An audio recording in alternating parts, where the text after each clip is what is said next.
Welcome to BitByBit-Code channel. In this today video, we are going to learn about the fetch API using the promises and using what are the Axios and how to fetch the data using the Axios. So all these things we are going to learn in this today video. Without wasting the time, we will get back to the documentation and we will start learning about the Axios. Like before starting here the documentation, we will just go back and here I will just search about the Axios definition. Okay. So here you can see Axios is a popular promise-based HTTP client library and JavaScript designed to specify making the synchronous network request more browser for Node.js like environment. So here it mean to say that like here generally we are using the we are using this Axios to convert the like a synchronous to a asynchronous and already I had told you like what is synchronous and asynchronous. So all these things are like a little bit related to one another. So here make sure that understand this Axios and on which base it is been running. So Axios is running based on the promises. Like here you can see Axios is a popular promise based HTTP client library for JavaScript.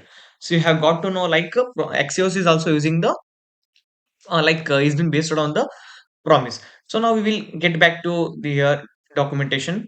Okay, Axios. Okay, so I'll just go to the documentation, and here you can see how to use this one here. So just what you need to do here, you need to copy this CDN. Okay, I will tell you what is the CDN now. Copy this one first, and then paste here just before to the your index file. Then what you need to do here, the script file has been added as a CDN. So what is the CDN in essence? Like a CDN stands for content delivery network, where the developers has written their code and logic and everything in that code, and they have published they have moved to the cloud, and that cloud net like from the cloud we are accessing all these things. Like we don't need to write the logic again and again from the cloud. Just use this one, that directly it will be working. So this is how it is working as a CDN. Okay, like if you are wanted to research about this one about the CDN, you can directly go to the CDN website and you can just read their documentation. Okay, next the thing is we have what we have did, we have just added the script inside our HTML. So the next thing is what we need to do is to understand about the fetch API using the promises. So what I will do, let okay, fetch data is equal to, okay, fetch from where we need to, what from where we need to fetch, we need to fetch from one fake API, and this fake API is from github.com users. So inside this one I will just console.log, I will check what it is going, what it is going to return. And then okay, it's been returning on promise. Inside this promise what I have got a response, and inside this response the status code and all these things they have written properly, and everything has been loading properly. So now to get the data there is a proper structure, that is dot then method. Okay, that is dot then method. Using this one we can fetch the data. Here the thing is that they have we from whenever we're using the promises, at that time we need to use two times dot then. Are you getting? So if you don't use at the time, what will happen, I will show you. Dot json. Okay, dot json, and the second time dot then, and then second time res is equal to console.log of res, and then I will add one catch. Okay, okay, leave that catch. I will later we will check that about this one. So what I did, so we have written the promise, and then okay, cannot read the promise at this moment. So what we need to do, fetch data. That's it. And now you can see the promise has been returning properly and it's been working. Okay. Now here you can see here we have got the data properly. Like then result is to JSON. So why we are using the two times JSON? If you don't write, like if you write only for one time, what will happen? So you will get to know. So here we will not parse the data. Like the data will be not in the readable format. To so that we need to read the data, we need to parse the data, like we need to use a JSON. So .json, what it is going to do, it is going to convert the data and it is in the readable format. So it's been working properly. Now the thing is like you have got to know how to use this one, and we need to use one catch method so that if anything error is there, so that we can handle here console.log of error. That's it, and we need to save and go back, and if anything here, if I don't write anything, like anything fails, like we can handle this error. So you have got here, and if I save, like everything is working fine.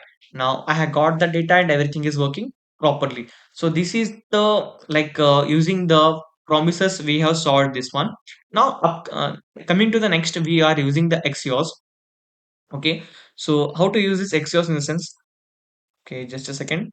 Okay, let, okay, I will write something p1 is equal to Axios dot get, and inside this one paste this API, and then next what we need to do, I will just console log of this one of P1. So what we are getting? We are getting the promises. Like inside this promises, we are getting one object. Inside this object, we are getting the data. So inside this data, all the my like what details of the credentials of the users we are getting properly here. So how to get this data?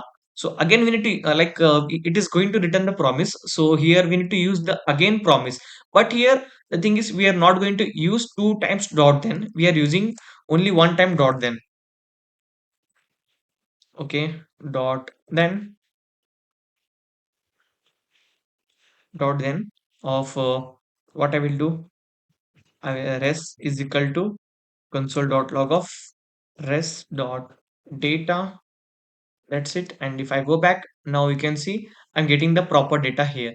So but here the thing is like this is the not the exact way we need to use the Axios. Why? Because like the if the API are little bit big and huge, or like fetching the data at that moment, we will like it requires a lot of data, like a lot of time to get the data. So for that reason we need to use the asynchronous and await function, so that it will wait till the entire promise has been fetched properly. Okay, and then fetch, and then here I will call this fetch, and then I will just add here, and that's it. And I will paste the previous code, and I will remove this dot then. Why? Because we are using the direct asynchronous. And I will console dot log of p1 dot data.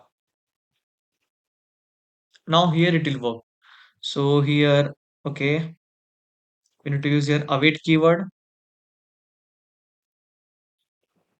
Now, yeah, now here it's the data is working properly, and the whatever the data is there, everything is been fetched properly. And now you can see what the thing I had written. I had written asynchronous function of fetch.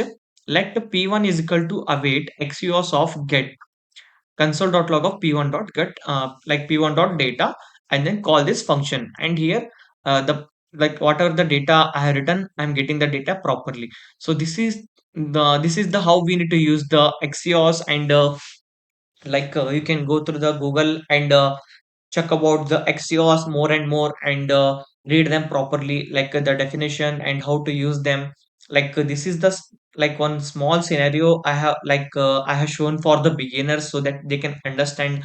And these are the small examples so that you can go through for the like before going to the advanced projects and other things.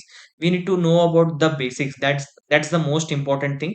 And like we have already completed all these things, and in the maybe in the next video, what I will going to do in the sense like this data are been getting right here. So suppose here we are fetching one movie API. In that movie API, what we will get the movie avatar, like poster and name and release date, and something like this we will get. So what we will do in a sense, like we will fetch them and then display on the screen. So here, welcome to BitByBit-Code, you can see now like inside on the home screen we will get the posters, and we will see how to work with that one. Thanks for watching the video.